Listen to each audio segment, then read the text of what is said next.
সকালে সাহেবকে নাস্তা দিলাম। এটা আমার সাহেবের সবচেয়ে পছন্দের ভাজি। এটা কয়েক পদের সবজি দিয়ে বানানো। মিষ্টি কুমড়া, ধুন্দুল, লাউ, গাজর, বরবটি আর তার সঙ্গে আছে আপনার হলো ঢেঁড়স।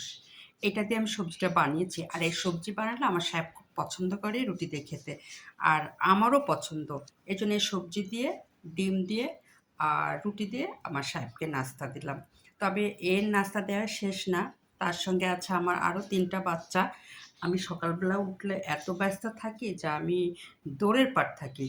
আমার সাহেবের অফিস যাওয়া নিয়ে নাস্তা বানানো, তার সঙ্গে আমার ৩ বাচ্চা সাহেবের সঙ্গে পাল্লা দেয়।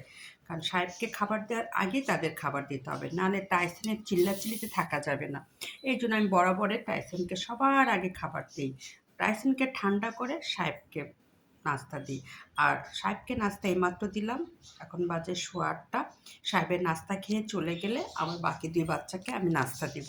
তার মানে মেয়ে মানুষ মানে সকালের ঝামেলা। সকালে আমরা এতটুকু সময় পাই না যে নিজের জন্য।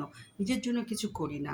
করি সন্তানদের জন্য, সাহেবের জন্য, বাচ্চাগুলোর জন্য, সংসারের জন্য। এজন্য আমি বলি মেয়ে মানুষ মানে ঝামেলা।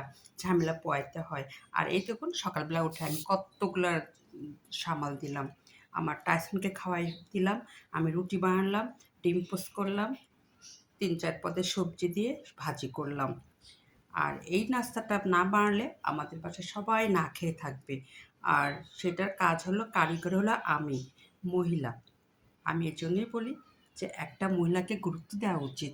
কারণ একটা মহিলা সংসারের হলো কি লাঠি বা হাতিয়ার।